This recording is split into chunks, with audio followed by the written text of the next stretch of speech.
was born in Mexico, in the northern part of Mexico, and I came to this country when I was in the 4th grade. I didn't like it at all. I remember crying because I miss my family, I miss my cousins, I miss my friends, and also because I didn't understand any English. Back then, they would pull out all the kids that didn't speak English. They would send all of us into a room with the teacher to learn English. The teachers that I had were not trained to teach students that didn't speak English. I saw some of the greatest teachers in high school, but some of the not so good teachers in high school. And I remember being in the classroom and thinking, oh, I can do a better job than that. I don't know if I decided to become a teacher, but I knew that whatever I was gonna do, it was gonna be to help people. My sisters till this day always remind me that when we were little, living in Linwood, that we used to play school. I was always the teacher. They were the students. They saw me like a mother figure. Since I was the oldest, I was always the one in charge of my sisters. My dad was never in the picture. And I remember my mom coming home from work and she was tired, but at that time she would just cook dinner for us. That's why I think I cook dinner for my kids every day. I think it's just in me. I do it in the classroom. I do it with you guys. Maybe that's what I was taught since I was little, to always take care of people. I continued doing that with the kids. I went to a middle school to observe, and I love the challenge.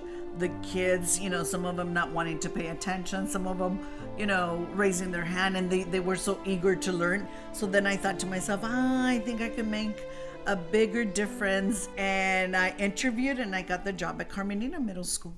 There was a kid, when was it? 2 years ago. He came from Colombia. We noticed that he was wearing the same clothes for the whole week. I spoke to him after class and I said, where do you live?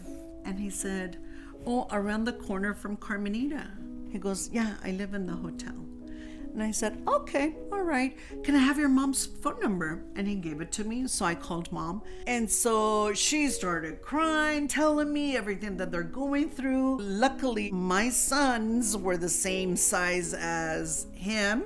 I called mom and I said, I hope you don't feel offended, but I have clothes that your sons can use. And even to this day, my sons tell me that they see him at the high school wearing their clothes. To me, that is just so cool that I can help. I love helping the students. Having students come back and tell me that, I made an impression in their life, that is the best reason why teaching is always the best job anybody can have. My name is Kaylee.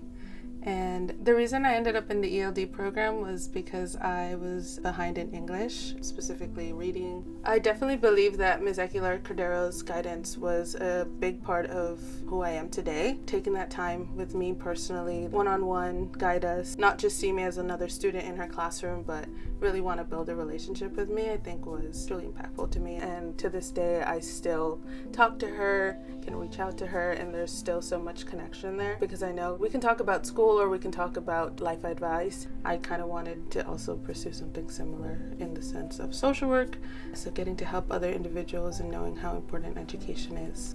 The one thing I would say to Ms. Aguilar-Cordero is thank you.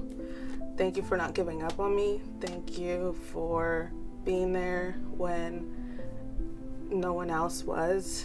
You gave each and every one of us a voice and a purpose. I am so glad that this career has taught me to be a better mother, to be a bit better teacher, to understand kids. And I want to retire because I get tired, but I don't want to retire because who's going to be in the classroom? I know that if I'm in the classroom with them, they're going to learn. And what if another person comes along that doesn't teach them the way I'm teaching them, or doesn't care for them the way I care for them? I am glad I chose this, and I know that I should retire within 5 years, but I don't think I can yet. I still have a lot more. And as long as I can, I'm going to continue teaching.